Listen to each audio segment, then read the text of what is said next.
So we've got Congregation X is here with us in the studio, and I'm going to turn this board up. So they've got a lot of stuff. A lot of this is a full room, but we'll see. They're gonna do a bunch of songs for us. Going to do 4 songs for us. So I'm going to start turning up levels on these, and we'll see what we get. Hopefully we can hear everybody. So you've got a mic in front of you. So what's your name? My name's Parrish.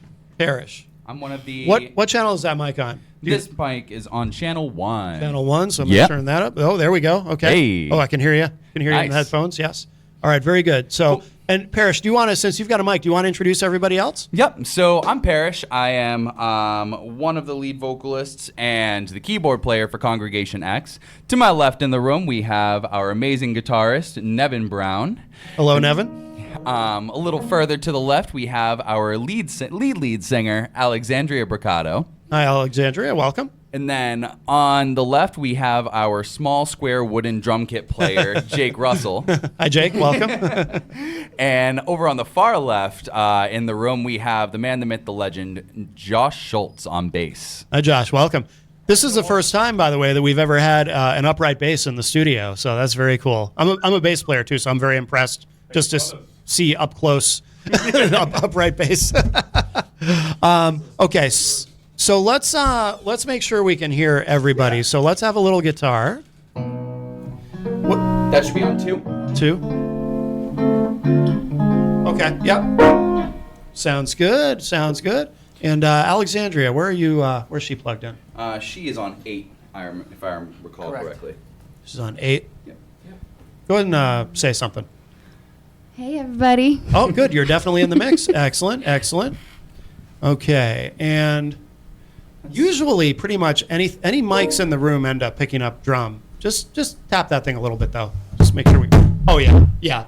Oh, nice. Okay. Does that have a mic in front of it? Yeah. It has my U47. That should be on channel... We're not going to need it. Yeah. I can already tell you we're not going to need it. Yeah. What channel is that on? I think it's on 5. It's on 5? Yeah. If I... Yeah, 5 all right. is either bass or... I'm going to turn that one down. Yeah. We're not going to need it. Okay. And Oh, sorry, 3. It's on 3? Yep, so that means bass is on 5. Okay, bass is on 5. Okay, let's hear a little of that bass. Yeah, that sounds nice. That sounds really nice. Okay, I think we're good. Play a little something. Yeah. And let me just see, just so I know that. Let's do. This doesn't have to count as one of the songs. Just do part of something.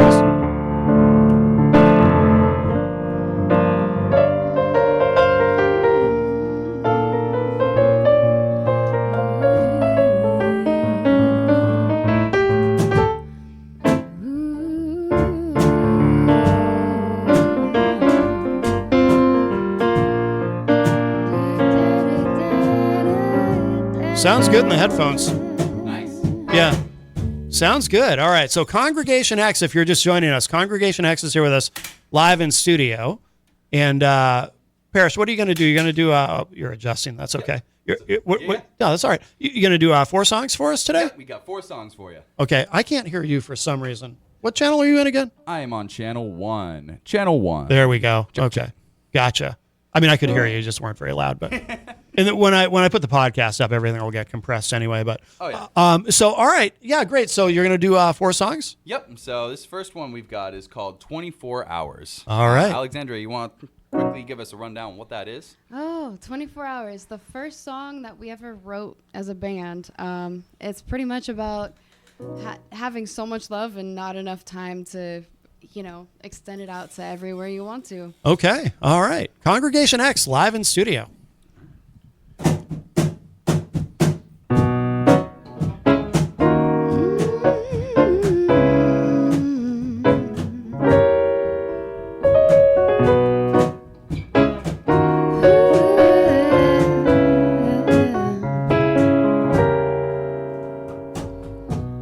I've got so much love to give, full of emotion, thinking on who I am and where life I have been. It's so sweet. I've fallen down again and again, also I could see takes, ooh, to finally feel so free. Yeah, we got less time and more love. 24 hours, it just ain't enough.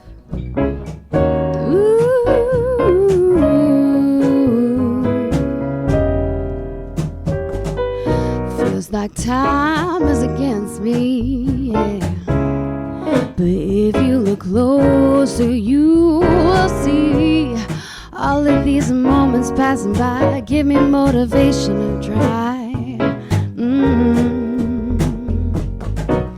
And oh, to the pain too, I wanna thank you, yeah, for showing me the way.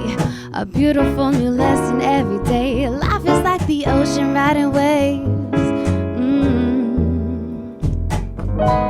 Sometimes I get so tired. The end of the day comes too fast. When time seems to cage me, yeah. Ooh, it gets harder living life week by week, yeah. Seems I got less time and more love.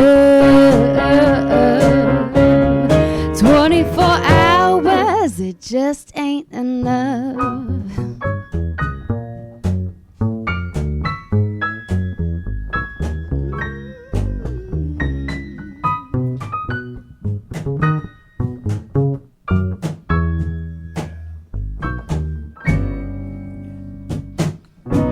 So thank you for all the love you got me through when times got tough. Yeah, we've been through it all. Ooh, I am so grateful, yeah. I'm proud of who I've become. I finally found where I belong. Your love's inspired me, yeah. Ooh, to live my life in love so free, yeah. Seems I got less time and more love. 24 hours, it just ain't enough. Seems I got less time, baby, yeah, and more love.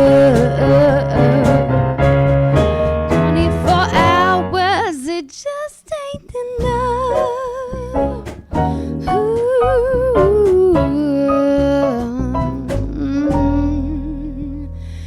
It just ain't enough.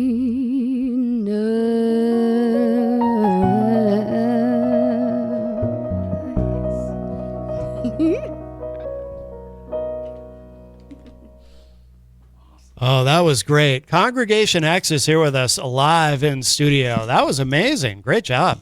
Thanks so great much. job. Thank you. Hey, which channel is that guitar in again? That is your channel 2, so that would be Channel 2. your microphone. I'm just going to pull that up a little bit. Yep. But yeah, no, sounds great. All right. Very good. What are you going to play next? So up next we have another song called "Show You," which is another one of the early originals of the band. It's a love song. Okay. It's a love song, and it's part of a trio of love songs that end in a murder. Oh my goodness. Only Wow. insinuated, okay? Alleged murder. Okay. All right. Fair enough. All right. Congregation X live in studio. I want you here. I want you near. Love it when you hold me.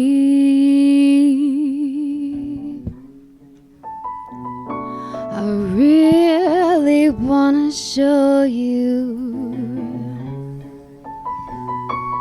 I wanna show you what it's like to be loved without a fight. I wanna treat you right. You feel so different from the rest, as nobody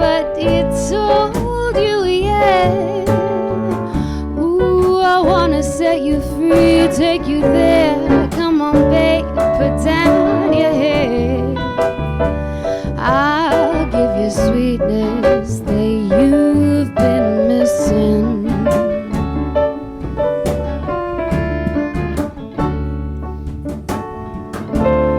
You've been spending your whole life helping everybody fly. Come over here with those fractured wings.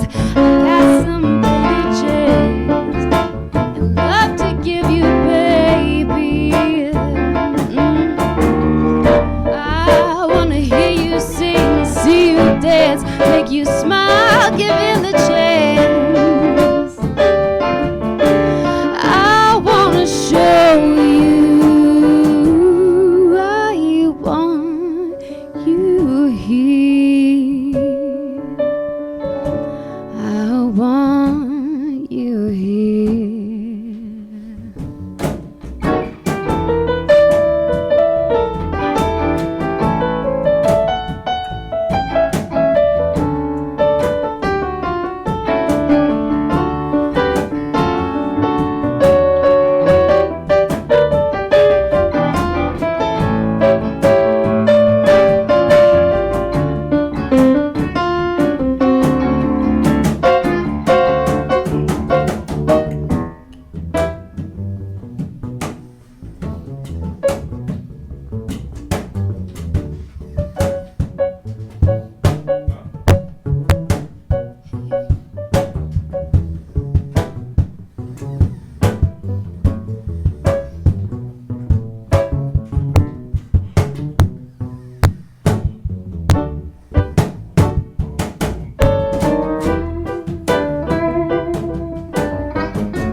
You've been spending your whole life helping everybody fly.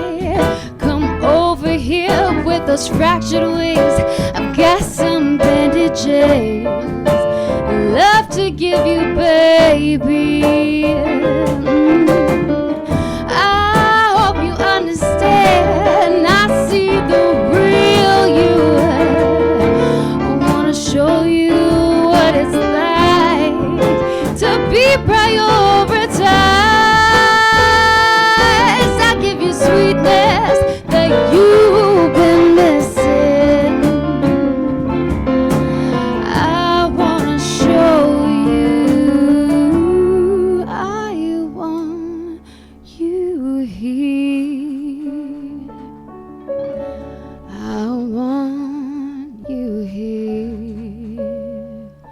Love it when you hold me.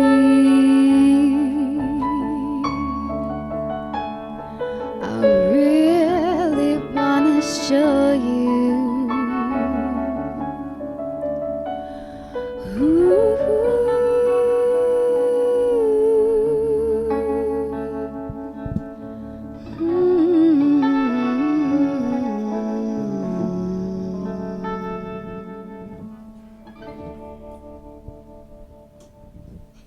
Oh, fantastic. Fantastic. Thank you so much, man. Absolutely. If you're just joining us, we have Congregation X here with us live in studio. Is this unusual to do this early?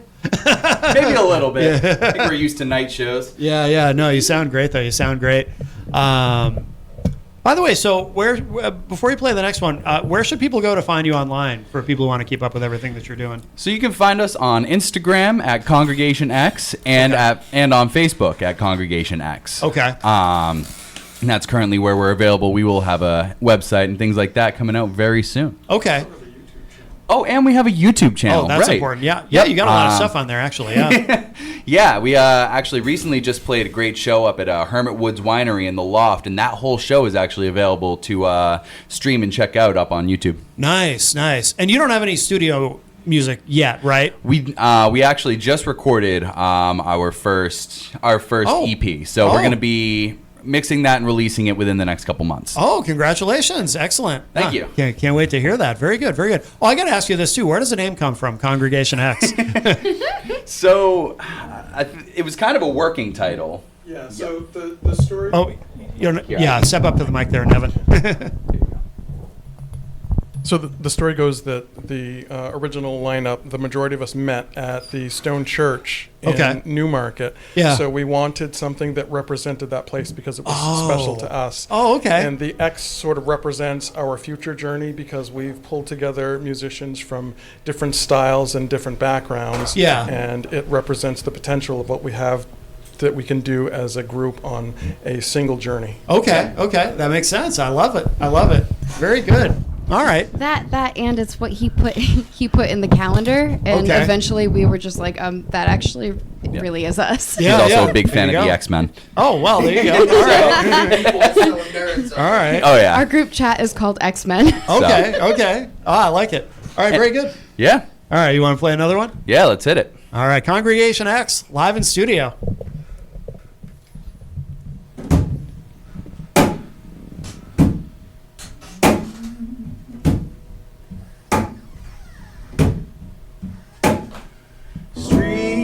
Signs, evergreen now returning blue.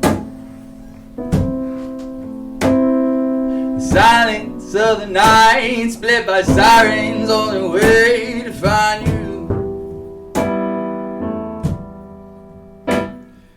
Pain blinds, glassy eyes stand out in the street. Oh, my regrets, it was nothing that I could have said. We go down to the river to wash ourselves clean if the ice weren't too deep to get home. And we need hope, heaven might hold you for the trouble you've seen. Won't you be evergreen? Won't you be evergreen?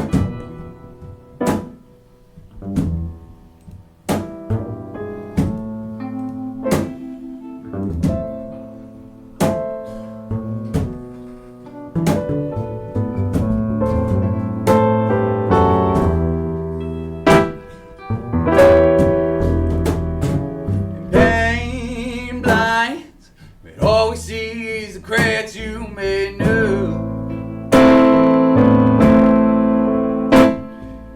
Find the glass in the alley when I pass through.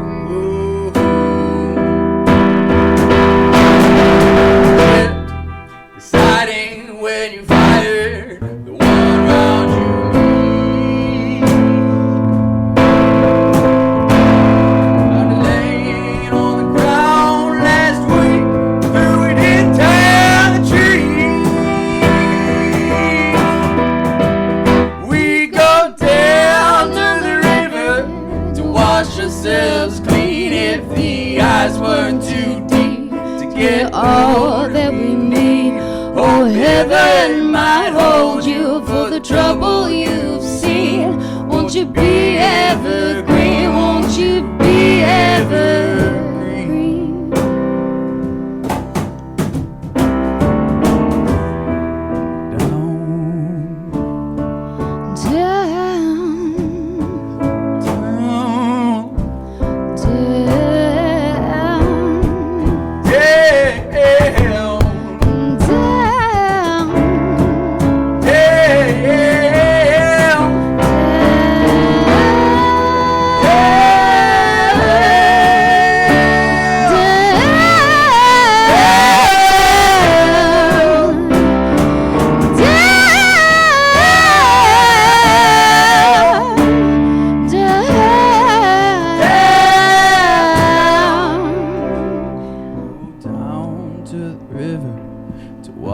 ourselves clean if the eyes weren't too deep to get all that we need.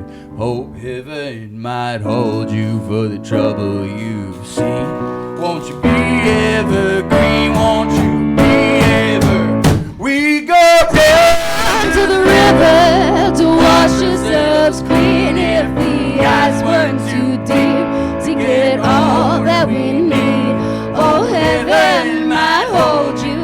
trouble you've seen. Won't you be evergreen? Won't you be ever?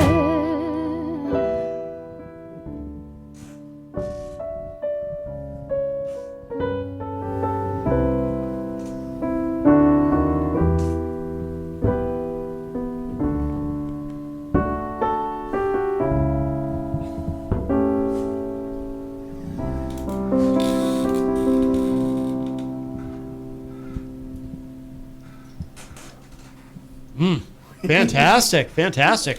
Thank you. Absolutely. Congregation X here with us, live in studio, sounding great. And then, so you want to do one more? You said you want to do 4? You want Yeah, we got one more for you if you got. Absolutely. Absolutely, we do, yes. Congregation X is with us live in studio. And yeah, if you have a chance to see them live, you definitely want to. This is great. This is great. Thanks so much, man. Absolutely. Thanks for having us. Absolutely. Glad to do it. All right, what have you got? This song is called Have You Ever? Have you ever? Congregation X.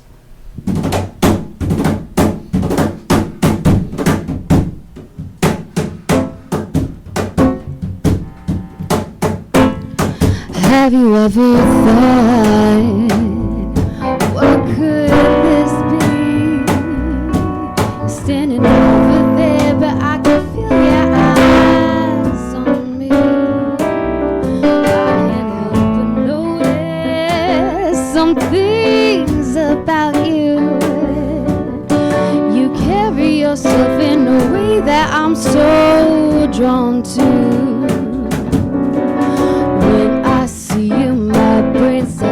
My cheeks get hot and I get to thinking, I bet you could give me the right kind of scratch. Have you ever thought, can you see what I see? Is your vision clear? Can you feel the electricity?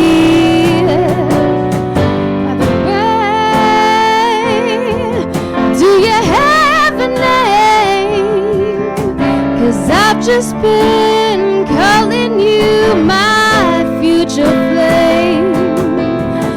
Every time I see your face, I catch myself holding in my breath, hoping that you come on over to me.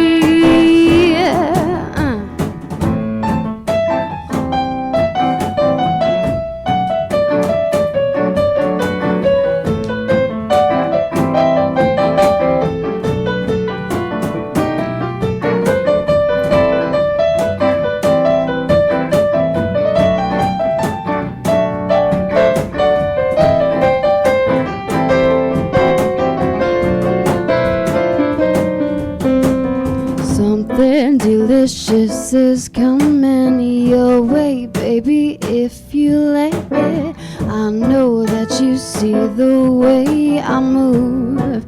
Now I'm right next to you. Now there I have got your attention. I put your heart in my detention. I would like to spend some time with you alone. First day,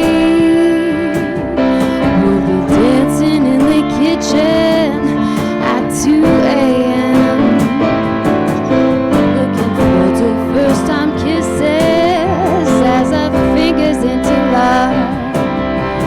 I'm hoping that you come on over to me. Ooh, babe, I could teach you so many things, yeah. Show you all the right ways to love me. You put one hand here and I put one right there, and baby we'll fly away.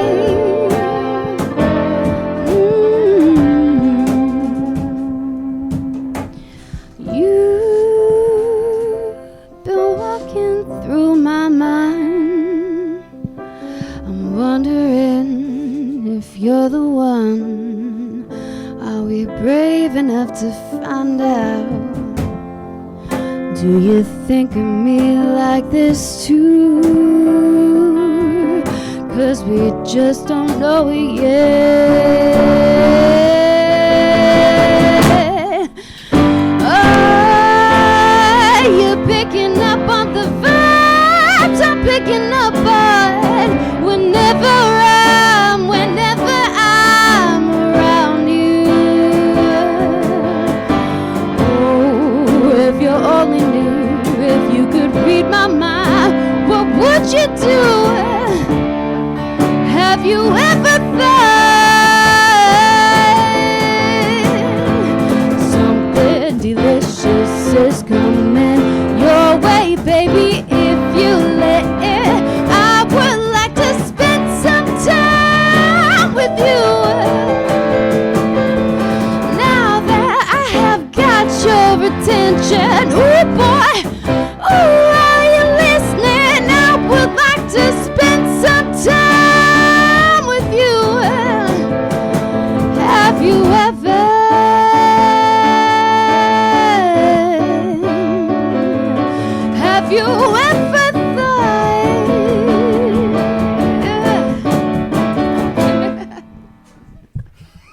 Oh, incredible, incredible. Congregation X, everybody.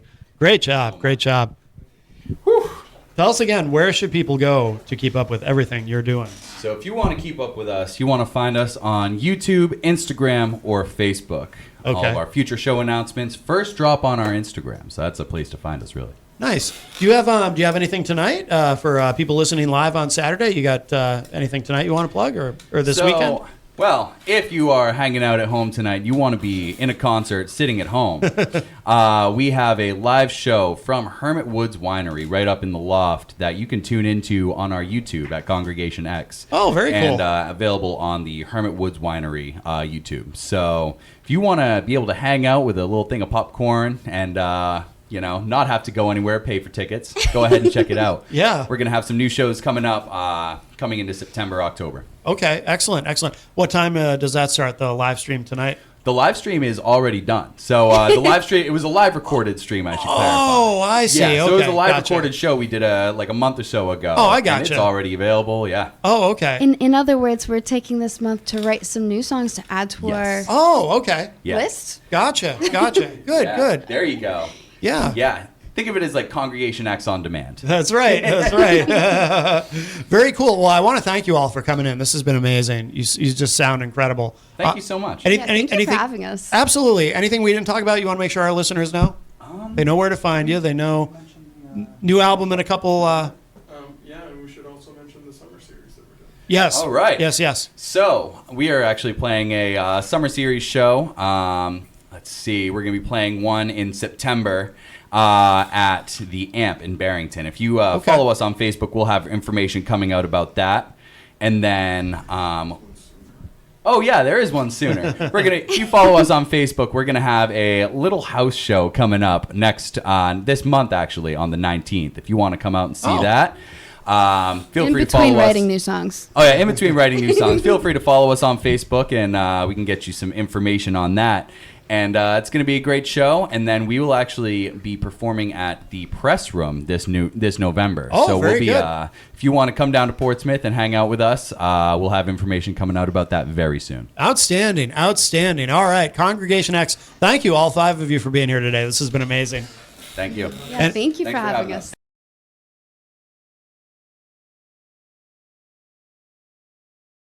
Luigi's Pizza Bar and Grill.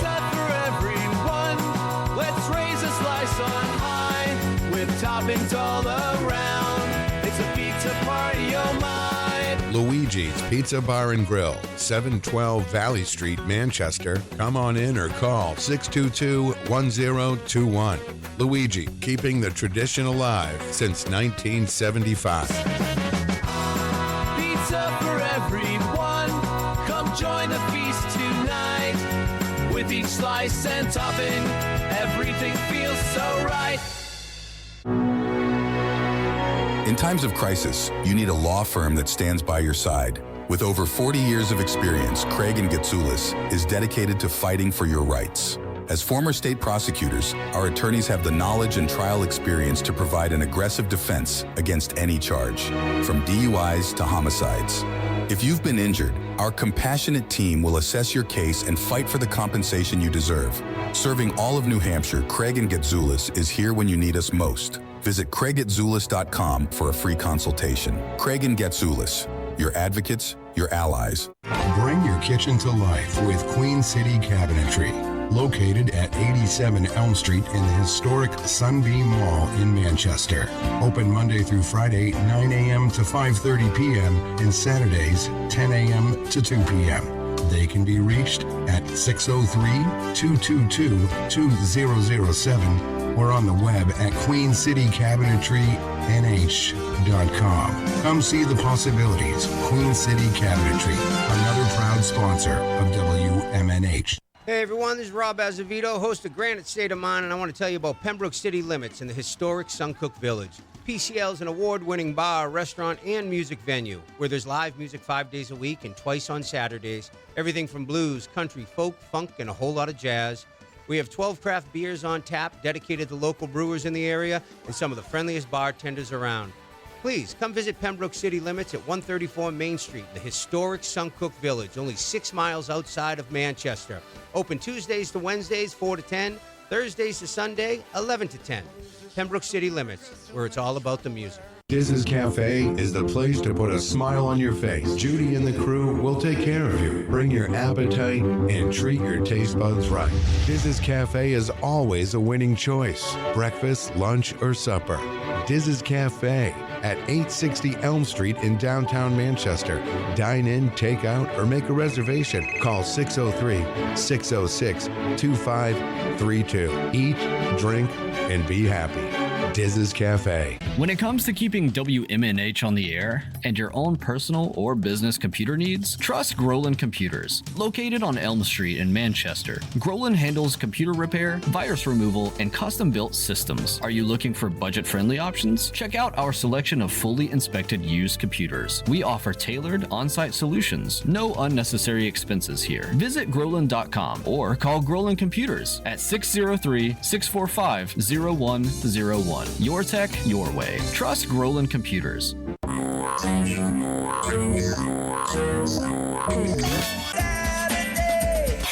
Midnight.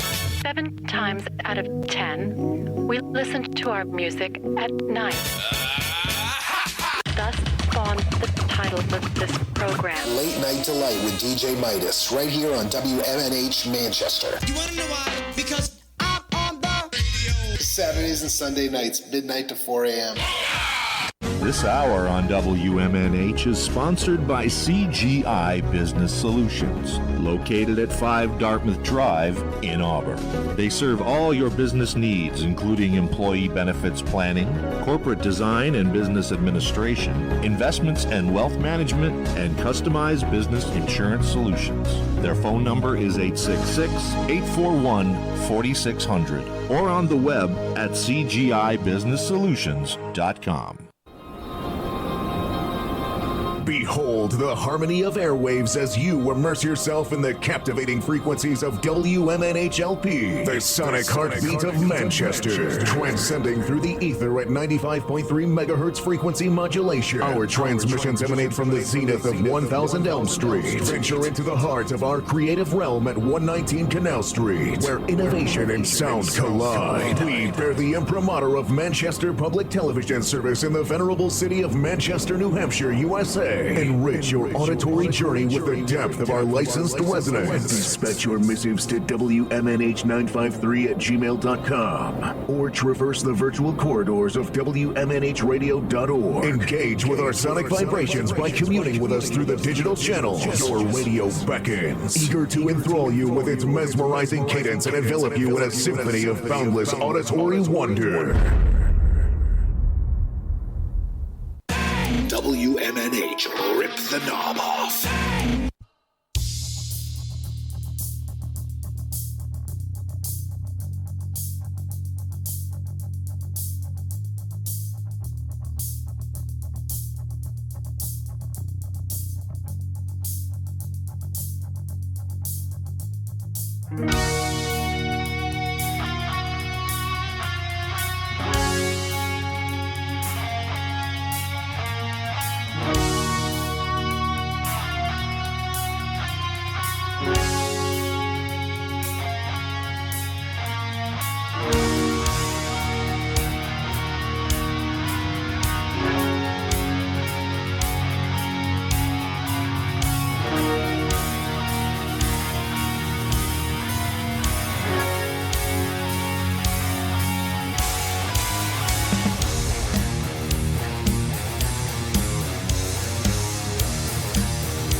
We're killing over ancient borders. We're stoking chaos and disorder. Unable to find strength enough to break the wheel. Strength to heal. Refusing all cooperation. Promoting constant confrontation. And any chance we might have had to learn the way paves away. So Mother Earth has asked her question, but we've forgotten how to answer. And here we are, the stewards of a broken world. And in this time of revelation, in spite of all our best intentions, there's nothing we can do but watch it burn.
But we would rather live in madness, the light of hope consumed by blackness, and blind to what it takes to pull us from the edge, from the end. So Mother Earth has asked her question, but we've forgotten how to answer. And here we are, the stewards of a broken world. And in this time of revelation, in spite of all our best intentions, there's nothing we can do but watch it burn.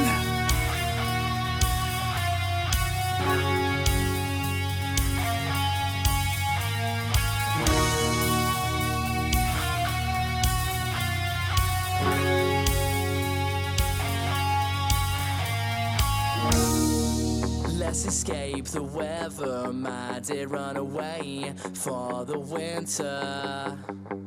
Prolong the suffering and delay the existential crisis. Falling into parallels from that old story you tell. What will remain of us when there's nothing but dust? This could all fade away when it rains tomorrow. There's nothing left for you to fear when you failed so much before. What's left of this place when it ends?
fade away when it rains tomorrow.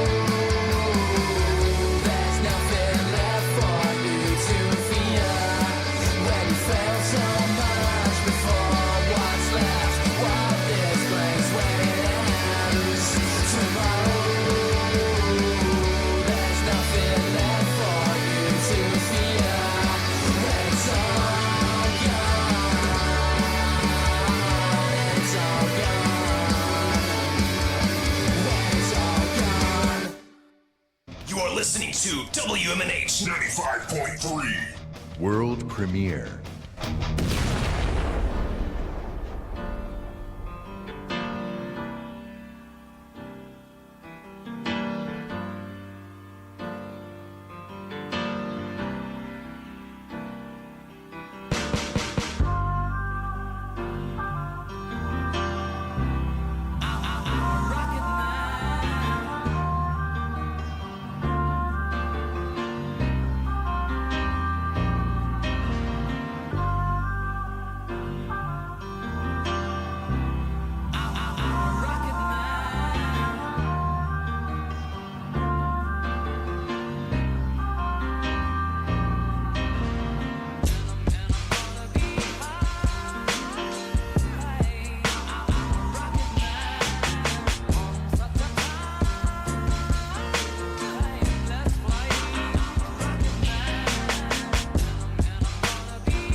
Am I the image I portray? The face you see every day? The voices inside my brain? The cover that hides the page? I'm not my regrets, my wrath, or my rage. The mask that shades the pain. I'm not only the words that I say, the antics that I display. There's more to my DNA. I'm the smiles, the tears. I'm not the fears that haunt me as I lay awake. I'm not my mistakes. I am the steps I must take that frustrate. I am the fate that helps me trust fate.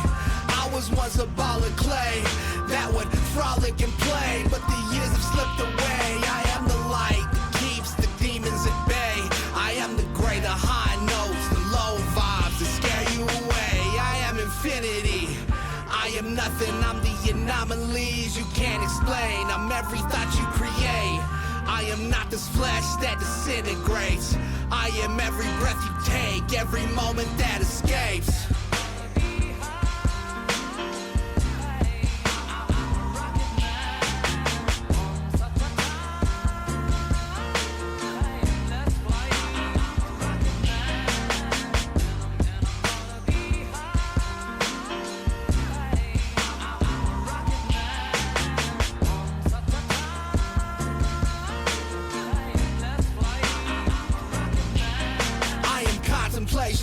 I'm every unanswered question. I am any possibility. I'm ever expanding space.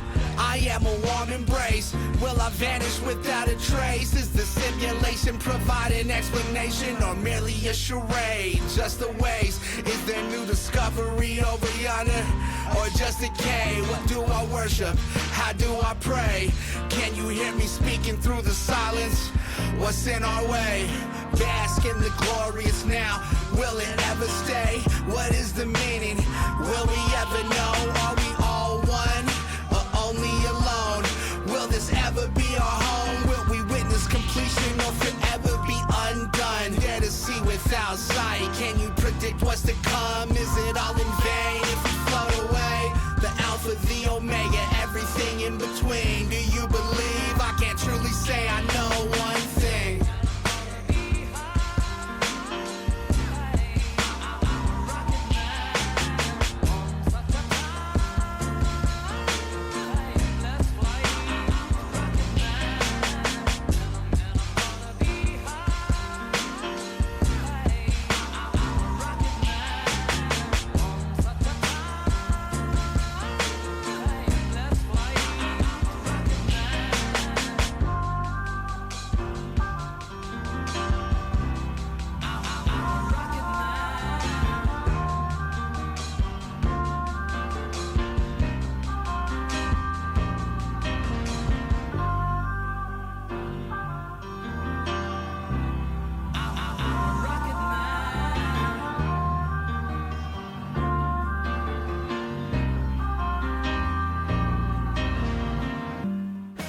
Luigi's Pizza Bar and Grill. 126 CRV Let's raise a slice on high with toppings all around. It's a pizza party, oh my. Luigi's Pizza Bar and Grill, 712 Valley Street, Manchester. Come on in or call 622-1021. Luigi, keeping the tradition alive since 1975. Pizza for everyone.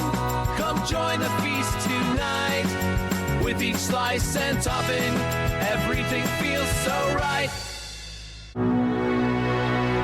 In times of crisis, you need a law firm that stands by your side. With over 40 years of experience, Craig and Getsoulis is dedicated to fighting for your rights. As former state prosecutors, our attorneys have the knowledge and trial experience to provide an aggressive defense against any charge, from DUIs to homicides. If you've been injured, our compassionate team will assess your case and fight for the compensation you deserve. Serving all of New Hampshire, Craig and Getsoulis is here when you need us most. Visit CraigGetsoulis.com for a free consultation. Craig and Getsoulis, your advocates, your allies. Bring your kitchen to life with Queen City Cabinetry. Located at 87 Elm Street in the historic Sunbeam Mall in Manchester. Open Monday through Friday, 9 a.m. to 5:30 p.m. and Saturdays, 10 a.m. to 2 p.m. They can be reached at 603-222-2007 or on the web at QueenCityCabinetryNH.com. Come see the possibilities. Queen City Cabinetry, another proud sponsor of WMNH. Hey everyone, this is Rob Azevedo, host of Granite State of Mind, and I want to tell you about Pembroke City Limits in the historic Suncook Village. PCL is an award-winning bar, restaurant, and music venue where there's live music 5 days a week and twice on Saturdays. Everything from blues, country, folk, funk, and a whole lot of jazz.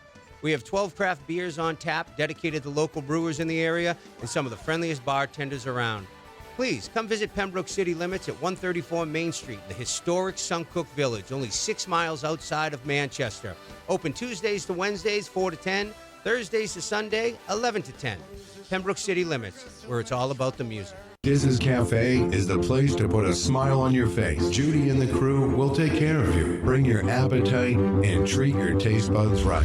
Diz's Cafe is always a winning choice. Breakfast, lunch, or supper. Diz's Cafe at 860 Elm Street in downtown Manchester. Dine in, take out, or make a reservation. Call 603-606-2532. Eat, drink, and be happy.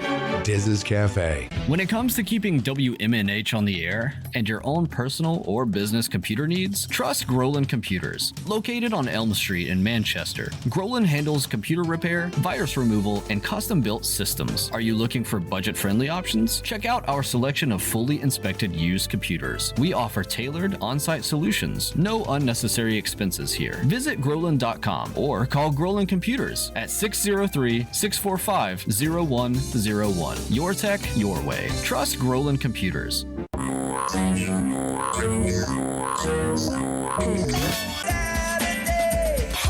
Midnight. 7 times out of 10, we listen to our music at night. Thus spawned the title of this program. Late Night Delight with DJ Midas, right here on WMNH Manchester. You wanna know why? Because I'm on the radio. Saturdays and Sunday nights, midnight to 4 a.m. This hour on WMNH is sponsored by CGI Business Solutions, located at 5 Dartmouth Drive in Auburn. They serve all your business needs, including employee benefits planning, corporate design and business administration, investments and wealth management, and customized business insurance solutions. Their phone number is 866-841-4600 or on the web at cgibusinesssolutions.com. Behold the harmony of airwaves as you immerse yourself in the captivating frequencies of WMNH-LP, the sonic heartbeat of Manchester, transcending through the ether at 95.3 megahertz frequency modulation. Our transmissions emanate from the zenith of 1000 Elm Street. Venture into the heart of our creative realm at 119 Canal Street, where innovation and sound collide. We bear the imprimatur of Manchester Public Television Service in the venerable city of Manchester, New Hampshire, USA. Cafe. Enrich your auditory journey with the depth of our licensed resonance. Dispatch your missives to WMNH953@gmail.com or traverse the virtual corridors of WMNHradio.org. Engage with our sonic vibrations by communing with us through the digital channels. Your radio beckons, eager to enthrall you with its mesmerizing cadence and envelop you in a symphony of boundless auditory wonder. WMNH, rip the knob off. Was it easy being greedy? Did it ever cross your mind to think how I might be pacing, waiting on the phone to ring? Then you kiss me, say you miss me, but I can tell that something's changed. There's a sadness, callous pain that's driving you away. You breathing, now you're leaving. It's the last time you walked out my door. Now I'm crying in my bedroom. Was it all just something I fell for? Afraid that I'll wake up and just like that, it's all a memory of how we used to be. Guess we're over, getting closure, but I still hope you think about all the good times and the late nights, walking through that old beach town. Gotta wonder if your mother ever asks about how I'm doing now. Is she happy? Are you happy? You feeling like the big man now? Bleeding my feelings, 'cause the last time you walked out my door, I was crying in my bedroom. Was it all just something I fell for? Breaking, shaking, just like that. It's all a memory of how I'll never be.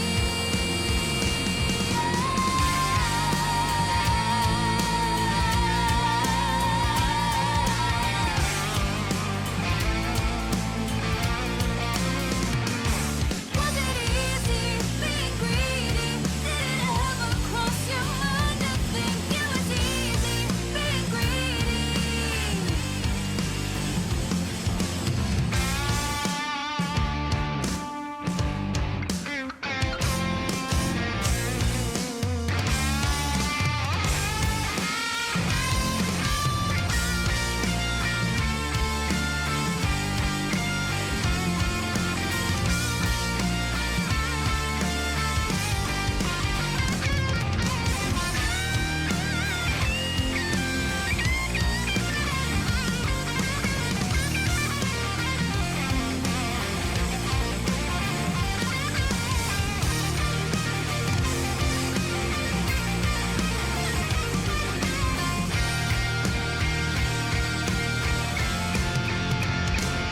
Was it easy to love me? Was it easy to touch me? Was it easy to leave me? That is catchy as hell. That is Greedy. That's the name of the track. That is Cammie next, and we're going to talk with Cammie in just a moment. Welcome, everybody. This is Matt Connarton Unleashed. We have entered hour number 3, Numero Trace, on this Saturday, July 5, 2025. Thank you all for joining us. And Jenny is here, of course, at the news table. Present and accounted for, I think. I almost said news desk. I was thinking old school. It is a table. And let's see, Cammie dare is, you. we'll bring Cammie on here. Cammie, are you there? Hi, yes, I'm here. Welcome to the program. We just started using Google Teams recently, so it's still a little bit of an adventure. Okay, cool. So I'm always relieved when the guest is connected and everything's good. Welcome to the show. I love that song, Greedy. It's very, very catchy. Thank you so much, and thank you for having me. Absolutely, absolutely. So where are you from? Originally Columbus, Ohio, but I live in Nashville now. Okay. What's it like living in Nashville? Because, you know, we've had a lot of guests on the show who have traveled there, but you know, maybe to spend a weekend or a week there. But I don't think we've had anybody on the show who lives there currently. And obviously Nashville, known for being for music. I mean, is it a lot of pressure there, living there and being a part of the scene there, or what's that like? It is definitely interesting. There's a lot of pressure, but More so, I just say it's very saturated. So it's really, really difficult to get your foot in the door. But at the same time, because it's so saturated, there's so many people to work with and so many people to network with. Yeah. And it's such a good community of people, but it is very tricky to kind of get going and get a name for yourself. Yeah, I would imagine. I would imagine it is, but that's a great place to be for what you're doing, and it might cut against some of the ideas, some of the preconceptions too that people have about Nashville, because a lot of people when they hear Nashville, especially people not in the industry, they think of country music, but it's more than just country music, and obviously, what you're doing isn't country. I don't know if you have any country songs, but really, I mean, there's all kinds of music happening there, and there's all kinds of connections you can make and people to work with, right? Yeah, definitely. I think it has the stigma that it's country music because that's what it started as, but it's really any and every genre, and it is more so just the music city, as people call it. And this is where everyone comes to record, even non-country people. They all record in the studios here or work with people here or have session players from Nashville because these people are very talented and they can play any genre, they can do anything. So yeah, it's any genre really. Absolutely. How long have you lived there? This is my 6th year living here, I believe. Oh, you've been there a Yeah. long time. Okay, great.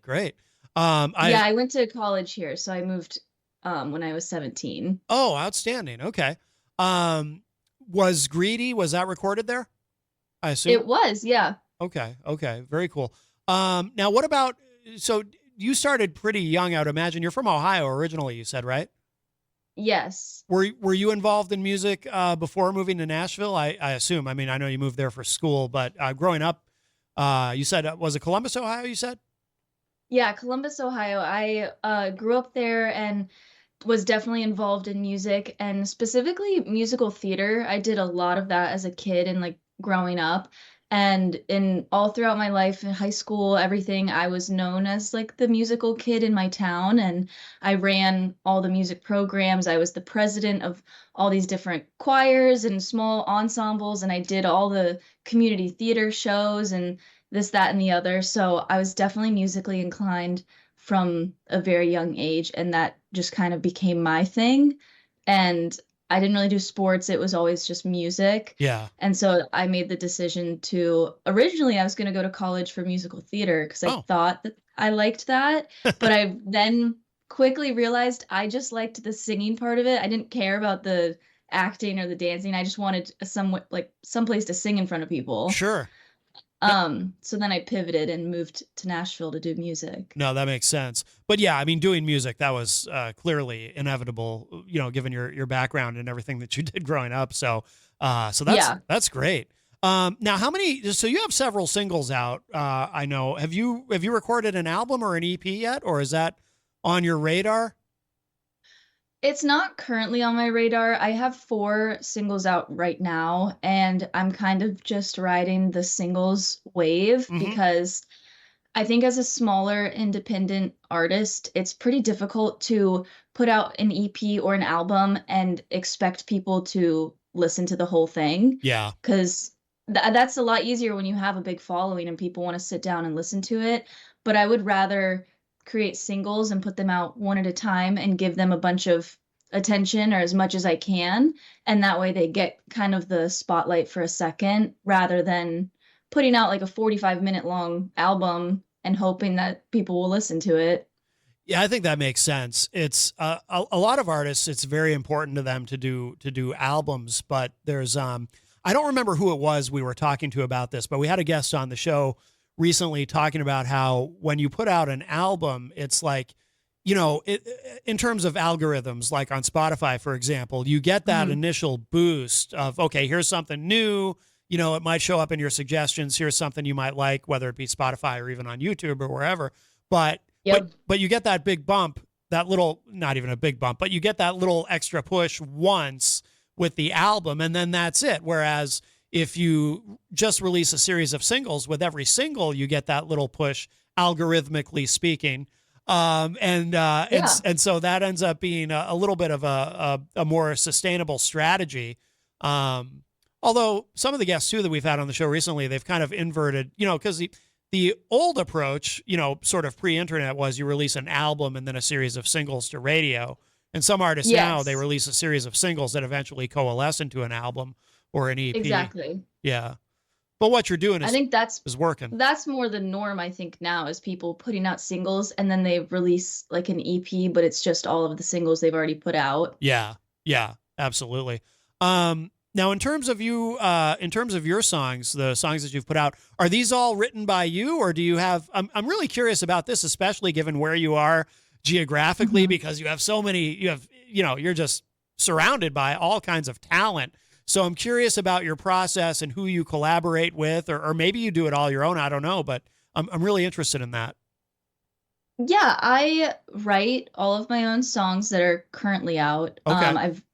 Some of them have co-writers on them, so people that I worked with, but a few of them were fully just written by me start to finish. And then I have a recording studio in town. There's 2 producers there that I work with, and I bring them my songs, play it for them, and see what they think, and then they help me bring it to life and make it what it ends up being. Yeah. And we do everything in house. It's all real instruments. Like, we play, it's the 2 guys and then myself. I play a few instruments, and so we, between the 3 of us, can play every instrument that we need for the track. We record it live and have real instruments, real players, everything, and then they mix and master it for me.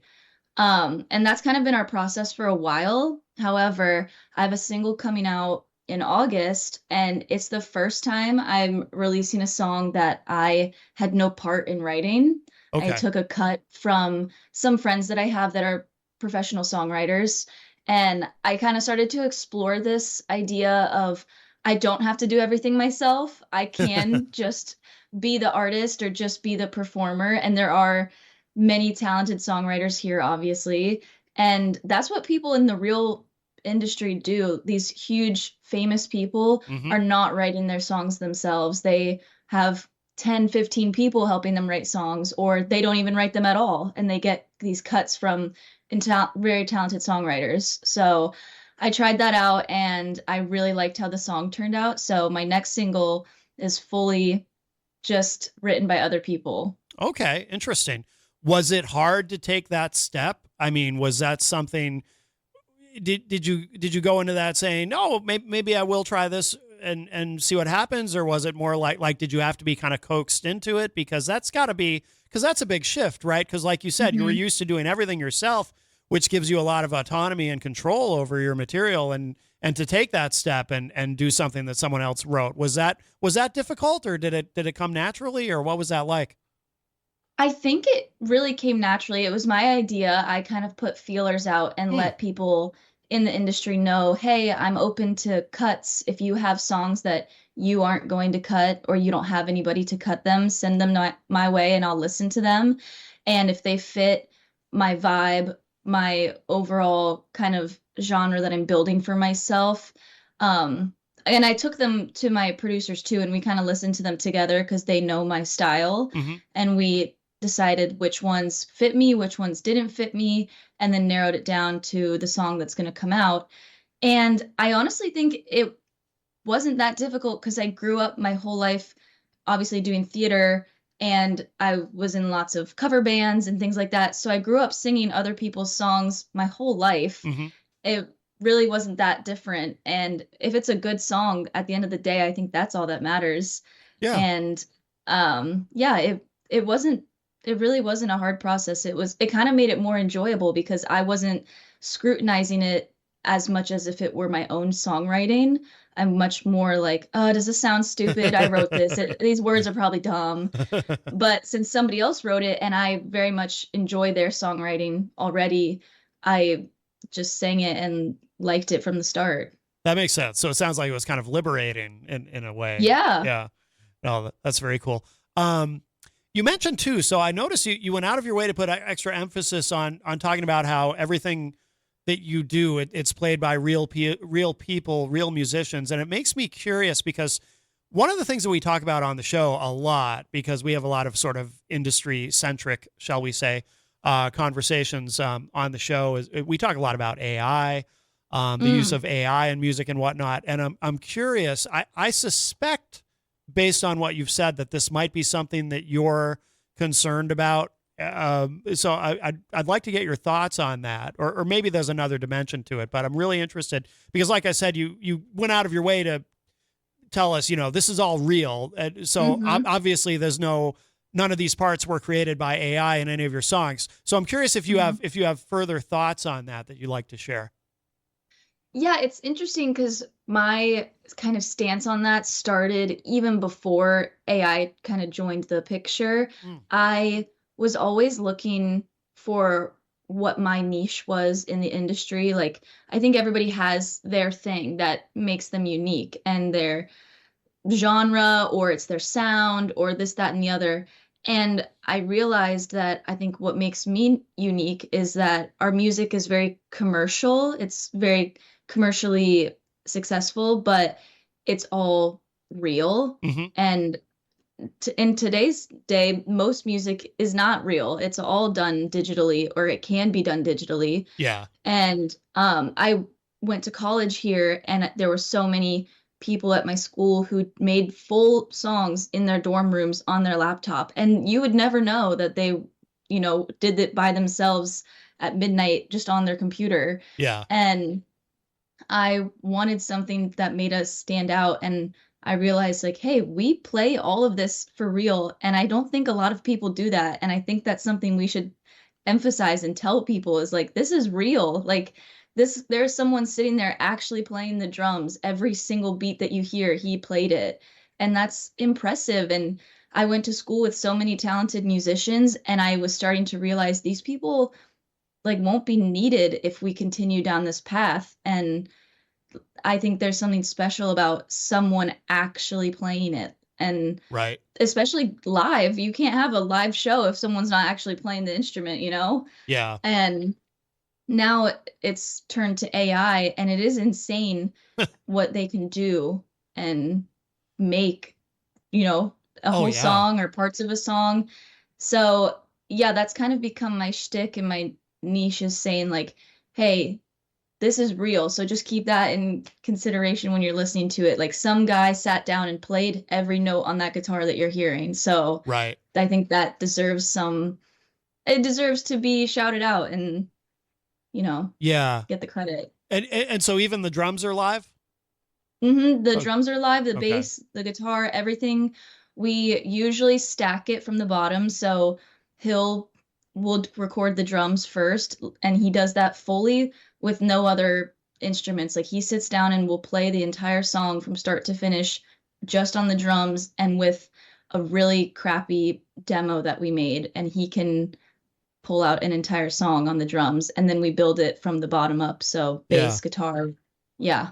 No, that's great. And that's, that's how it used to always be done. Although the reason I asked that about the drums specifically is because I've been surprised at various points when, even stuff that was recorded in the 80s that I assumed, just, hard rock songs that, a little research, and I learned that, this was pre-AI, but obviously this was, we're talking about 80s, even early 90s rock, where it's like, oh no, they actually did that with a drum machine. Those weren't real drums. Yeah. And it's like, wow, that's, it's kind of impressive in a way that they were able to create something so real, but at the same time, it's like, sometimes if you do a little digging, you'll be really surprised at how much was not real drums. Yeah. And of course, now you can do that with everything. Yeah. Yeah, it is. I think it is insane. You would assume those things were all real, but yeah, drum machines were huge in the 80s. So a lot of those songs are just programmed, and we play everything live. Maybe here and there they'll get we use samples, but they're samples that they'll make themselves. So if a tom that he hit during the track wasn't strong enough, he'll go hit the tom one time, take that recording and put it right over the one that maybe he flubbed a little bit. So it's still him playing it, but yeah, that's how you have to really fix stuff if it's real, Oh yeah, you got to do overdubs. I mean, there's no getting around it. Yeah, absolutely. But that's just part of the process. How Has it been done that way with all of the singles that you've released? It's all been done that same way? Yes, everything I have out is real. That's great. Yeah, that's kind of it kind of started that way on accident, and then I started telling people, "Hey, this song is real." And then we were like, "Well, if we're going to keep putting out songs, maybe we should do them all like that." And that way they kind of have a cohesive sound, but then also we can continue to tell people and showcase like this is real, like these are real people that have years of training and talent that they can showcase. Yep, absolutely. No, I think that's great. And then what's the live situation like? Are you playing these songs out? Do you play out a lot? Obviously, there's a lot of, I know there's a lot of places to play in Nashville, but it's also probably pretty crowded in some ways. But yeah. But what's that like as far as the live scene? And do you get out and tour, or how are you doing with that?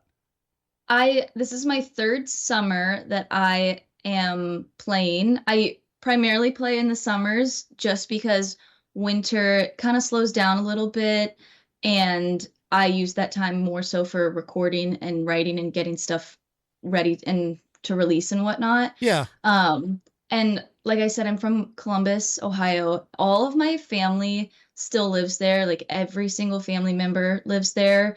All of my old friends from high school and before all still live there.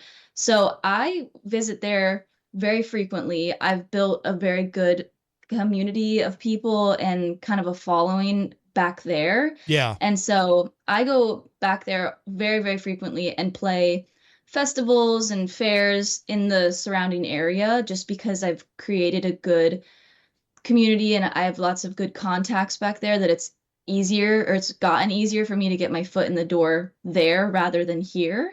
Yeah. So yes, I play all my songs there. And it's so much fun. I have a band that lives in Columbus, so I just go there and they're ready for me. They practice on their own and we kind of just show up and rip it. And then I head back to Nashville and work on stuff and then go back there. I definitely love to get out of just playing in Ohio. Yeah. I've played in Nashville a handful of times, but it's really not that fun because it's so saturated. Yeah. It's just not the same energy as going to Columbus, and the people there are like, "Oh my gosh, this is incredible music. Like, thank you so much for playing for us." Or this is people actually stand up and are singing along, and these people have no idea who I am, but they'll really get into it. So trying to expand, but it's one step at a time. Yeah, no, that's really cool. That's really cool. Have you done any videos for these songs? I have one video out. Actually, I have a couple out. I love making videos. I love every once in a while I vlog like our shows that we go to. So when we play at festivals and whatnot, I'll bring a camera or a guy that will come and video kind of the whole process because it's just fun to have for memories, but then it also turns into like a fun little video for people to see what we do and like what it's like to go play. And honestly, I started reaching out to radio stations because it seemed like a good way for me to kind of talk to people that weren't in Tennessee or Ohio. It was a way for me to kind of get myself started in new places. Mm-hmm. Oh yeah, absolutely. Absolutely. So now what's the single Greedy, now that's been out a couple months? Yeah, it came out in April. Okay. Now are you working on the next one already, or are you focusing on more on other things, or what's the current trajectory? Because you did mention that other one that yes. Yeah, I go ahead. have a song it's called Souvenirs and it comes out August 1st, and that's the one that was not written by me. We're just kind of trying something new out. Okay. Is that so that one's all recorded and ready, coming out? It's done. Excellent. Yeah, it's uploaded. So it's kind of just sitting there waiting to come out. So yeah, that'll be the next one. And we're starting, actually, funny enough, we took a pause on making my music and we really want to do like a fun Christmas song in obviously like November, December, but you have to start them so early. So we're starting a Christmas song next week. So we kind of took a pause. This other song will come out, and while that one is being processed and coming out, we're working on a Christmas song to do later. Oh. And then we'll get back to the normal stuff. Oh, very cool. Very cool. But Souvenir is August 1st, you said, right? August 1st, yes. Very cool. Excellent. Excellent. Yeah. Be sure to send that to us too. You know, we'll spin it here. Absolutely. Definitely. I will. Absolutely. Absolutely. Now, where should people go online to keep up with everything that you're doing? Where's the best place to go? Yeah, I would say probably Instagram, Facebook, TikTok, all those places. I post every day. Yeah. My name's the Cami Nix, TheCaminyx. And then I also have a website, thecaminix.com. Yes. And yeah, I post everything kind of all over those places, just what I'm doing and where I'm playing and what's coming out. And yeah. Very good. Very good. Yeah. I encourage everyone to follow you, keep track of what you're doing as you're releasing new music. And I was thinking, so we'll let you go in a moment, Cami, but I was thinking about ending the segment. You know, we played Greedy to open up. I was thinking about ending with this track, Good Things, which is also very catchy. I really like this a lot. Thank you. Yeah, absolutely. So I was thinking we'll close out the segment with this. But yeah, thank you so much for joining us today. Are you in Nashville right now? Is that where you're joining us from? Yes, I'm calling in from Nashville. I'll be here for, I think, 2 more weeks, and then I have a show the 3rd week of July back in Ohio, so I'll be heading out there. Yeah. And then back to it. Oh, very cool. Very cool. All right. Well, Cami, I appreciate you joining us today. We'll let you go. I'm going to hit this track, Good Things. But Cami Nix, thank you so much.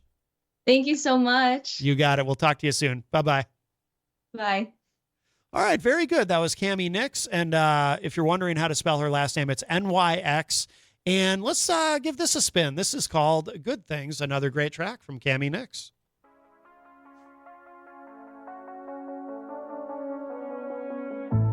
How do I put it? Tried, but I couldn't. Once was the answer, and now he's a stranger.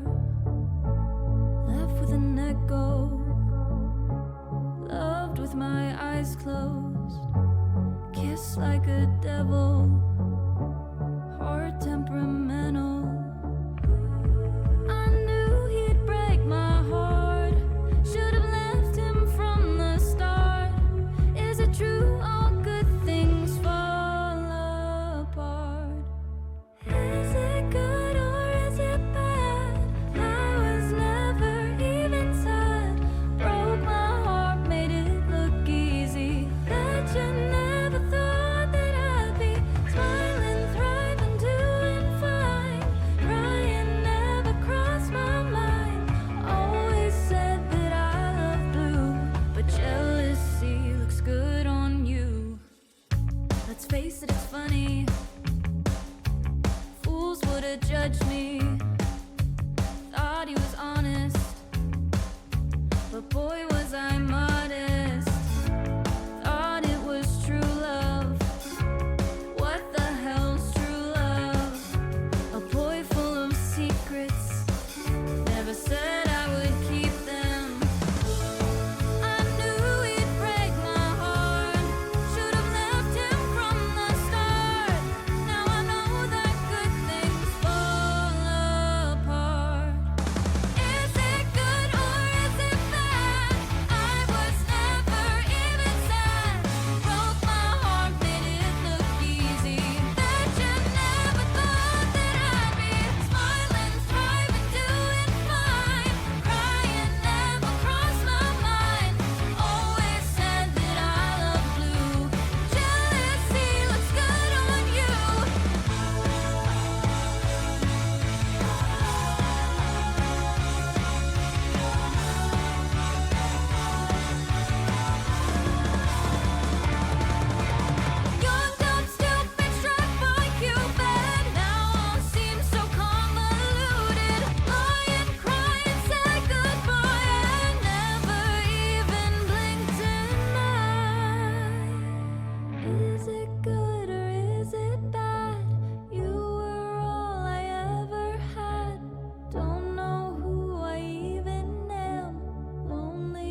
I like that bass note at the end there. That is Cammie Nix. That track is called Good Things. And earlier we played Greedy, her newest single, and then we talked with Cammie joining us from Nashville. That was very cool. So look forward to keeping up with everything that she's doing. Souvenirs coming out August 1st, and we might get to give that a world radio premiere. You know, we like those. Absolutely, I do. They're Absolutely. my favorites.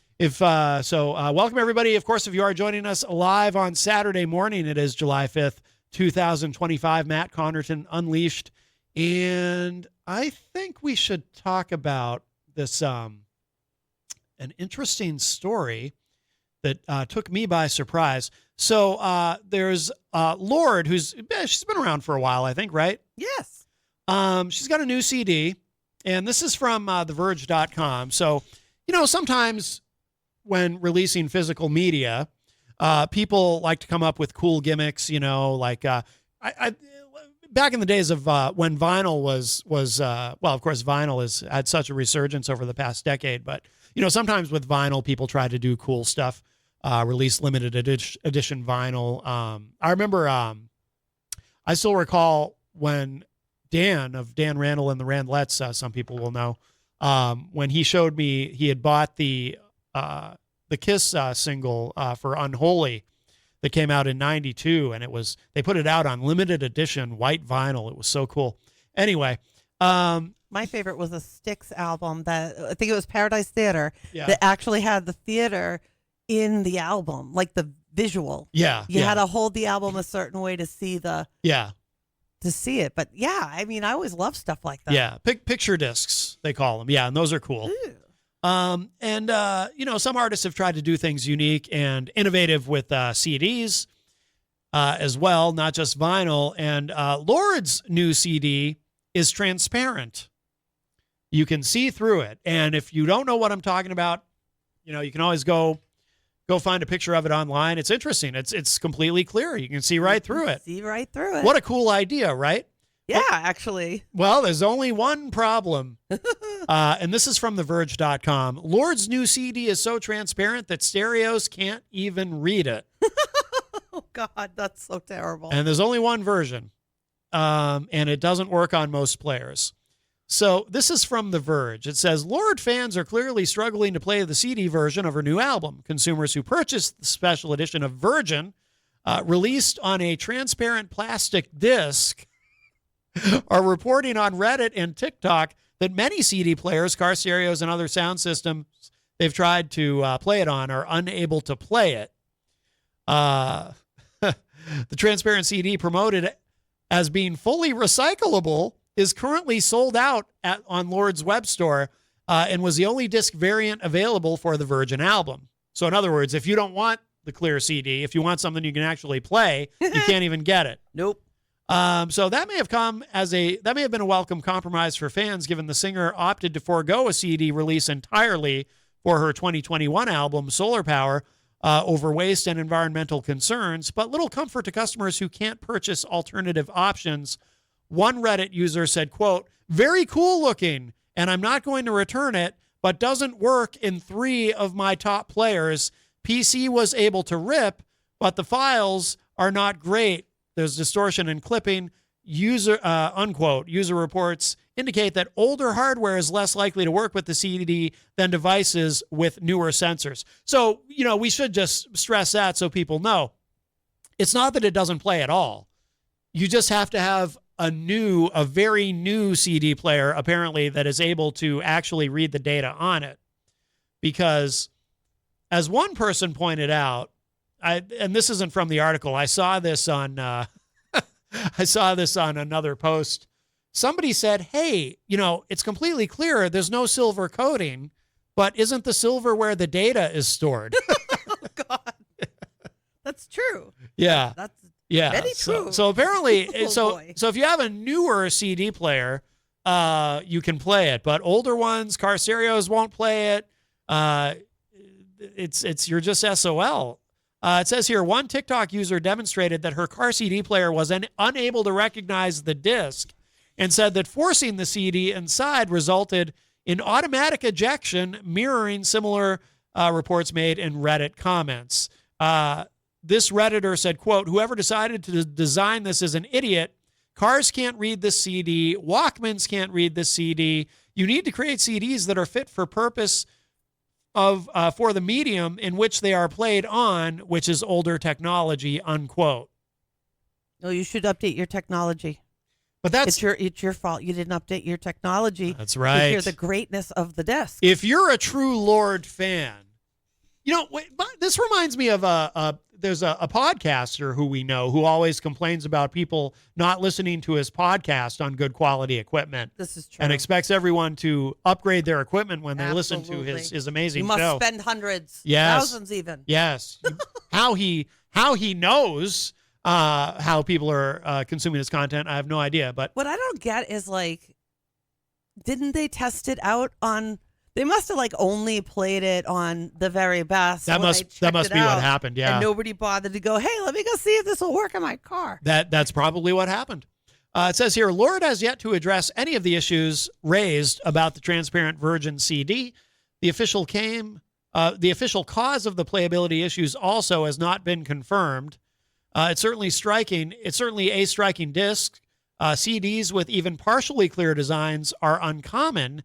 And can be a hit with collectors, but the lack of functionality in this example has been a bitter experience for some Lord fans. Yeah, I can imagine. I got a pretty disc, but I can't play it. One TikTok user said, quote, seems like they didn't account for this. Pretty disappointing. I know it was for an aesthetic, but at least press it on normal CDs too, unquote. Yeah, that's the other weird thing. It's like, why wouldn't you also put out a non-clear edition? Because they thought that it was going to play and everything. Well, I also wonder if they thought that people might... There's a picture here in this article, too, of the disc, of someone holding up the disc. And, yeah, it's very clear. Yeah, I'd be pretty skeptical. Like, if someone handed that to me and said, here, play this, I'd be like, what is this? Sure? Is this actually a CD? What are you giving me here? Yeah, it looks you're right. It doesn't look like any disc that you've seen before. Yeah. But it's cute and it's quirky. And if it had played on everything, it would have been great. And that's probably why they didn't print regular ones. But then maybe they should go back and do that now and offer people, hey, you bought this disc. It's great, but here's one you can actually listen to. Right. That would be great to do for fans. Yeah. That would make it better. Yeah. But to spend the money to buy the thing and you can't play the music, it's not just about aesthetics. I mean, you want to hear what's on it. Unless they also made the calculation. It's possible that someone made the calculation that people weren't going to buy this disc to play it, but people are going to buy this disc just to have it. I think that's silly. Well, here's the thing. The only reason I think someone might have thought that is because, my theory about vinyl, I've said it all the time, that when artists release new vinyl, because some of the guests that we've had on the show, for example, they'll do vinyl. And I always say that my theory is most people who buy new vinyl don't even have a record player. They just buy it because they want to have it. Like, they never even necessarily open it. They just want to really support that artist. So they'll buy it just to, maybe put the artwork on the wall or something, or just to have it because they want to support that artist, not because they actually have a record player at home that they're going to play it on. You know what I mean? I do know what you mean, but I honestly think in this instance, it's just not the equivalency. Yeah, no, I'm just wondering if someone maybe had that theory, though. Like, maybe somebody had a theory to my theory about vinyl and they thought it would apply to this. But even if that was the theory, why would you print only discs that you can't listen to? Yeah. That doesn't make any sense. Yeah. Yeah, so it's pretty strange, and apparently it's not being addressed. I guess it just came out because this story just broke a couple days ago. I'm sure that she anticipated that the disc was going to work. I highly doubt that it was sold to her as, hey, we want to print millions of your discs, but we don't want them to be able to necessarily play unless you got expensive equipment. Yeah, yeah. Unless you have new equipment, it doesn't work. That's right. That's right. And that done not good. So, well, hopefully everyone learned something from this. Yes. Do not make clear unless they find a better material to use to make them on that can actually be read. They kind of need the silver part. Yeah. Like that one person wrote. Absolutely. So another thing that happened recently, and this will probably be a surprise to you because we didn't discuss this, but this popped into my head. I wanted to say something about this. So longtime listeners of the show, and of course people who know me personally know that Kiss is my favorite band of all time. You knew that, right? I think Kiss is my all-time favorite band. Is that why there's Kiss all over your office? That might be, yes. Kiss ornament hanging off your light? That Kiss is my favorite band. Kiss everywhere. Paul Stanley said something recently, though, that I found rather shocking. Really? And I just wanted to address it for the a lot of guests that we've had on the show too are like Kiss. So the subject comes up. But Paul Stanley said something that really surprised me. I was quite taken aback. He said in an interview, because he's doing a lot of interviews these days. He and Gene Simmons both are. Now that Kiss is, they're not touring anymore. They did the end of the road tour. They're doing the hologram tour. They're still doing some stuff. Right? Don't they have that hologram thing going? That's coming later. They are doing a thing they're doing a big event in Las Vegas where they're going to play. So they're still active, but they're not going to play. They're going to have holograms. No, that's something else that's coming later. No, Kiss actually is playing. Okay. Yeah, so they're still going to do some things here and there, but just not at like a full tour. That was the last actual getting on the road, going on tour. Yeah, they're in their 70s now. Walking around in those boots. Oh yeah.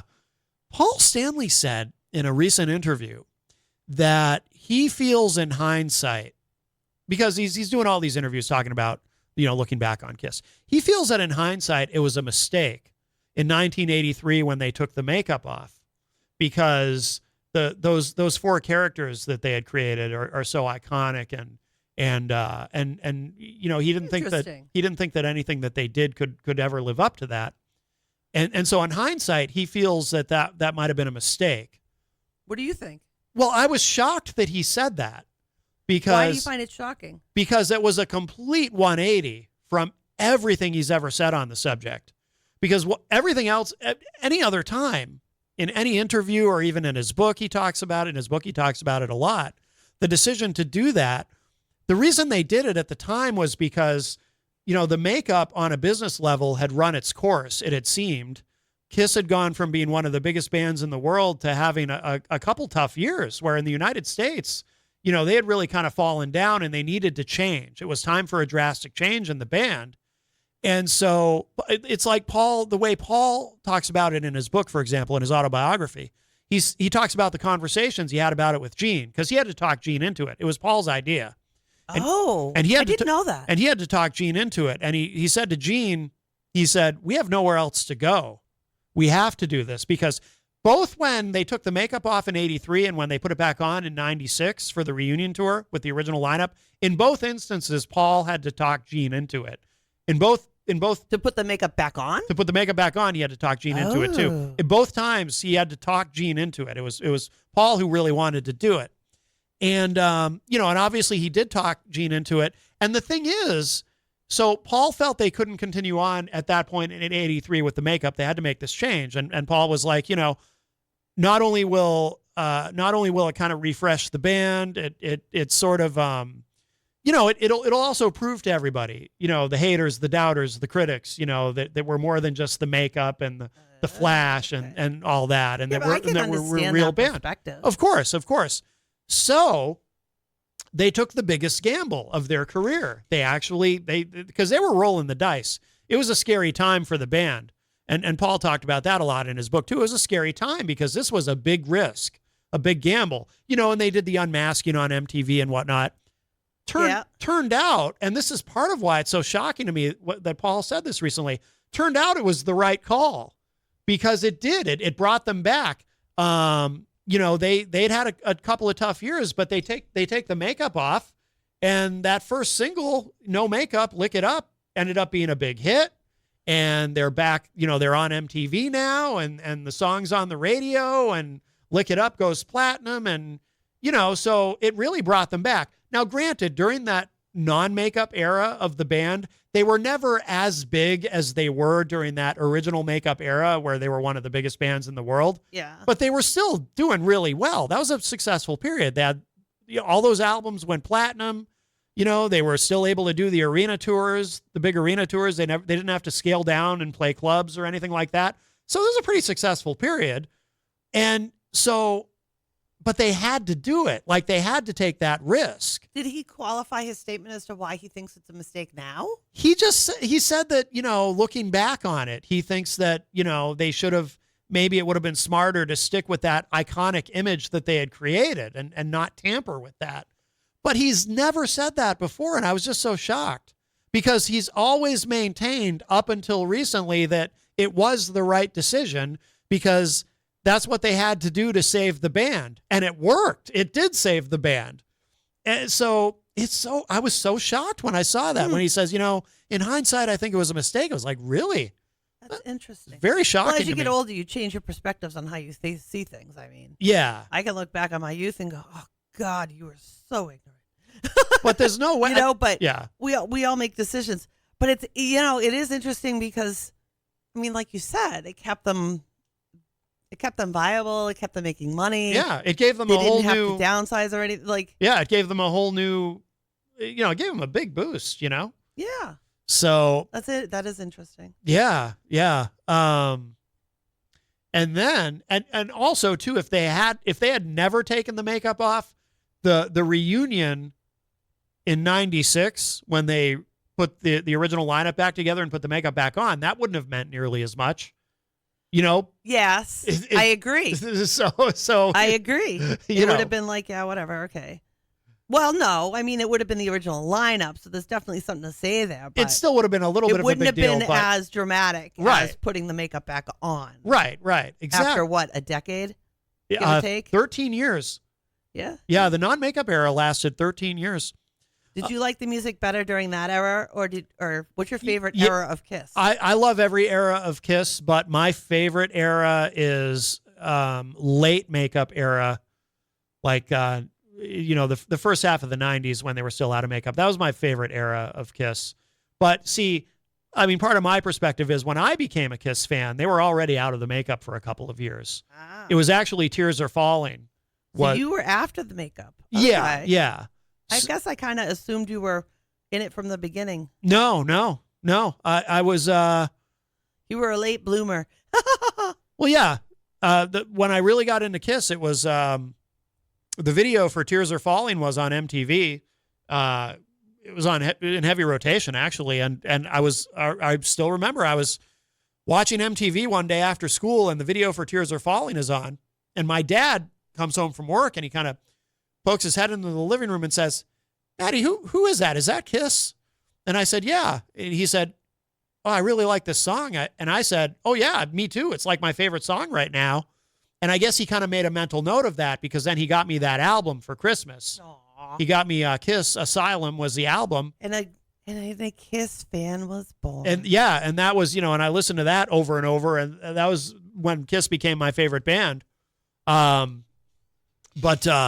Yeah, so they were already out of the makeup anyway. So, but yeah, and then Paul had to talk Gene into it in '96 when because they did the MTV Unplugged, where they were able to the two original guys who were not in the band at that point, Peter Criss and Ace Frehley, they were able to join in for a few songs. Oh. So that kind of got the ball rolling. Well, maybe we should put the original lineup back together and do a reunion in full makeup. That makes sense. But again, Paul had to talk Gene into it because Gene he was skeptical, and he was like, "Nah, I like the path we're on now. We should just keep going with this." And Paul said, "No, the fans want this," and and he was right. And he was right, because that ended up being that reunion tour that summer in '96. Kiss and Metallica, those were the two top selling tours of the summer. That's how huge that was. I mean, it was massively successful. So true. So they did the right thing in the end. Yes. So one other quick thing here, and I think I had sent this one to you. This is You did. Because we talk about it, even came up in our conversation with Cammie Nix. We talk on the show a lot about AI and AI and music, and so this relates very directly to that. This is from the BBC. AI claims and a hoax spokesman, viral band confuses the world of music. So there's this viral band. This band is AI generated. Check this out. So a band called The Velvet Sundown has had its tracks played hundreds of thousands of times on Spotify since appearing several weeks ago without anyone knowing for sure what it is. The band has a verified page on the music streaming platform with more than 850,000 monthly listeners. It's a hit.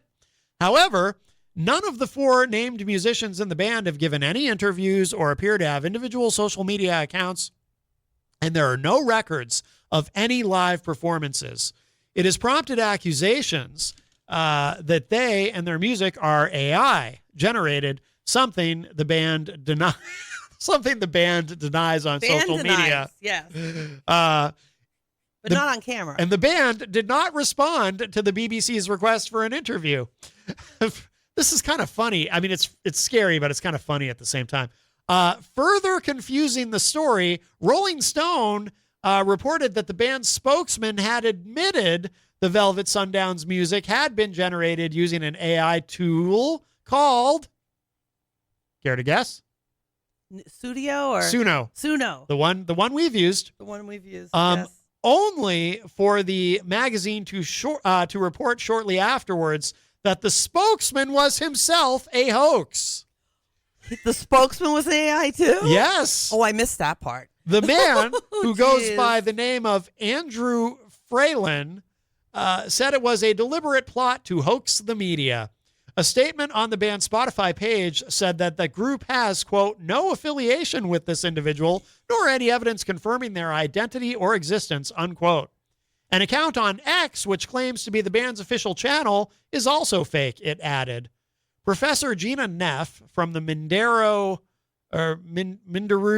Center for Technology and Democracy, let's go with Mindaru because that's fun to say, at the University of Cambridge, says it points to a problem which affects much more than just one band. She said, quote, whether this is an AI band may not seem important, but increasingly our collective grip on reality seems shaky. The Velvet Sundown story plays into the fears we have of losing control of AI and shows how important protecting online information is, unquote.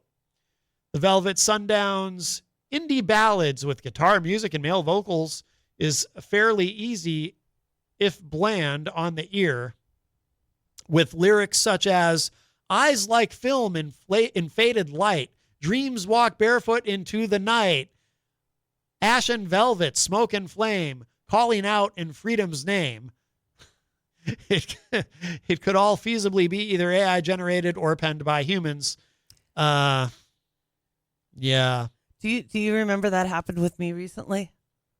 Yes. An AI band. An AI band contacted you. Or you contacted I contacted them. You actually. contacted them. That's Their name right. is Inner Fury. Yes. And I really liked the music. Yep. And thought, oh, these guys are great. I'd love to have them on. And then I come to find out they are the creation of one human who created these other humans that are not human. They are AI. Yes. And the whole band is his musical creation. But in this instance is a big difference because he said every single lyric has been written by him. Yeah. For this particular band, Inner Fury.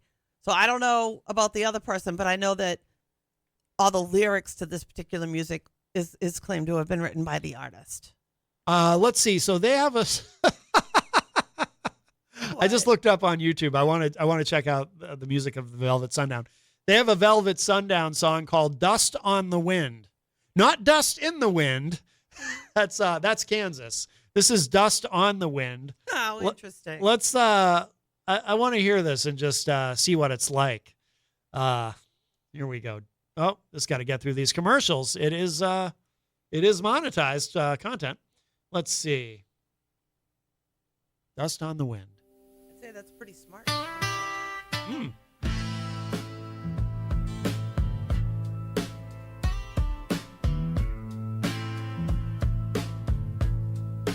Dust on the wind, boots on the ground, smoke in the sky, no peace found. Rivers run red, the drums roll slow. Tell me, brother, where do we go? Raise your hand, don't look away. Sing out loud, make them pay. March for peace, not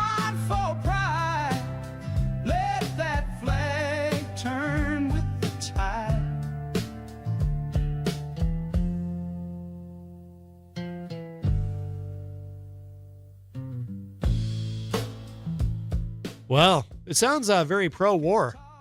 Let's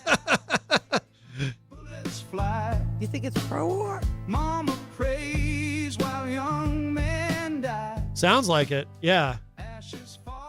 It sounds like it's we still got time to make a stand. Time to make a stand. It's a lyric video that I'm playing it from. That's why I know the lyrics. Sing out loud, make 'em pay. March for peace, not for pride. Let that flag turn with the tide.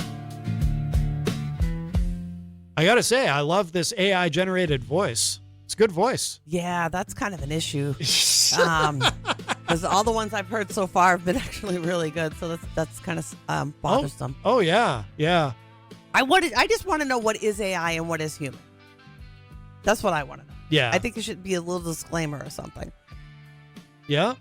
Like, this is my creation, but the band is magic. The Velvet Sundown. I'm curious if I can find anything else of theirs here.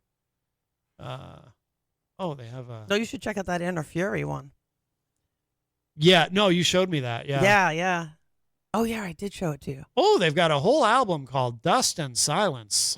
Dust and Silence? Yeah, let's see. What was the song, though? Wasn't it Dust on the Wind? On the Wind. This one's called Let It Burn.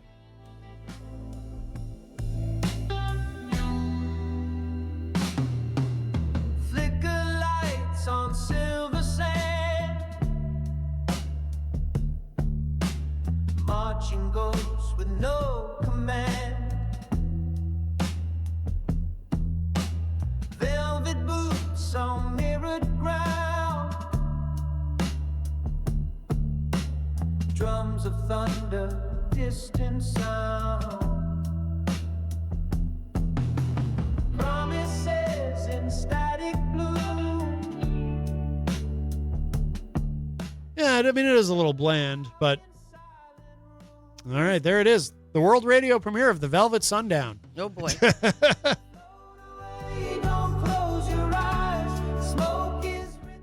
I'm looking at these song I like titles. the other one better. I do too. I'm looking at these song titles, and there's titles like Driftwood Soldiers, Where War Remains. Oh, yeah. This is all about dead stuff. There seems to be a theme. War. Dead. Yeah. Fight. Crimson Parade. Oh, isn't that a pretty image?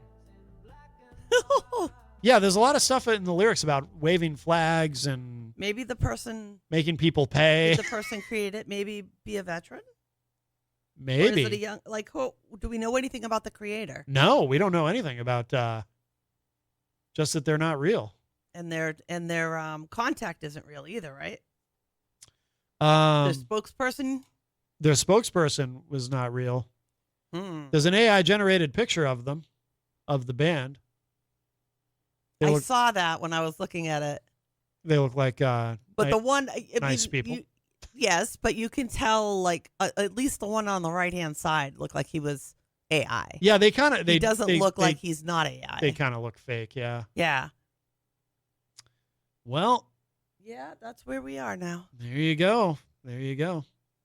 All right, well, we'll begin to wrap up. We're almost out of time. Oh, my goodness, yes, we are. Hope everyone had a safe 4th of July. Absolutely. I hope you're stuffed with hamburgers and hot dogs. Oh, and there is a new Tough Bumps up. Eric and I did it yesterday. Yes, there is. Tough Bumps episode 10 is up. You can find that online.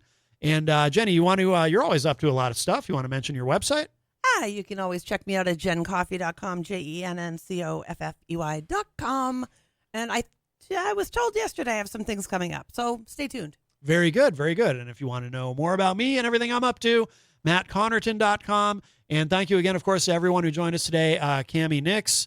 And in the second hour, we had Congregation X. They sounded amazing. And in the first hour, we had Shanna Trahan, author of The Anxiety Fix. That was a very interesting conversation. And if you miss any part of today's show, it will be up in just a little bit at WMNHradio.org and at my website, MattConnarton.com. And I also want to mention, before I play the show's outro music, that all the new music that you hear on the show, the bumper music, the new theme music, everything, that is our friend Dylan Reynolds from Atom Bomb. Wait, I want to make sure I get this right, because I think I said the name of his service wrong the other day. I want to look at the logo, because I want to give you the website too for anyone who's interested. Oh yeah, Dylan does great work. Oh, he cracks me up so much. I love it. So Atom Bomb, is just great. Atom Bomb artwork and audio, and the website is atombombartwork.com. Atom as in ATOM, Atom Bomb. And yeah, Dylan's amazing. We love our friend Dylan Reynolds. So with that, we shall bid you adieu. And we'll talk at y'all next week. Thanks, everybody. Bye-bye.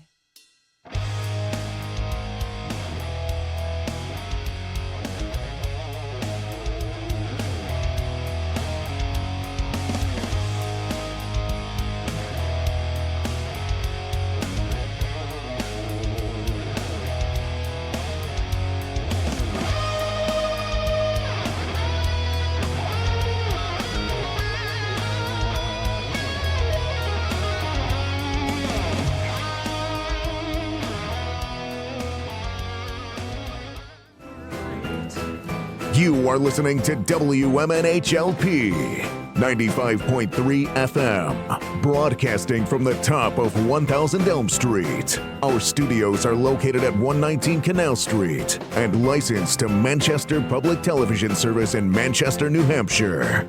Contact us by email at WMNH953@gmail.com or through our website at WMNHradio.org. It's noontime. Luigi's Pizza Bar and Grill. Gather round the table, feasting on some dreams.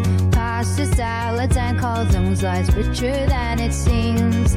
Bacon, cheesy fries piled high, a taste that draws us near. Specialty pizzas in the air, moments filled with cheer.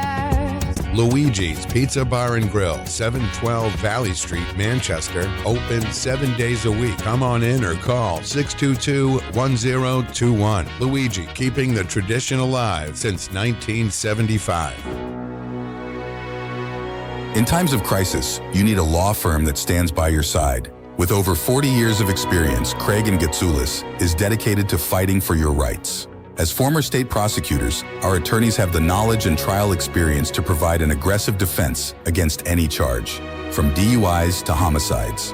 If you've been injured, our compassionate team will assess your case and fight for the compensation you deserve. Serving all of New Hampshire, Craig and Getsoulis is here when you need us most. Craig and Getsoulis, your advocates, your allies. Bring your kitchen to life with Queen City Cabinetry. Located at 87 Elm Street in the historic Sunbeam Mall in Manchester.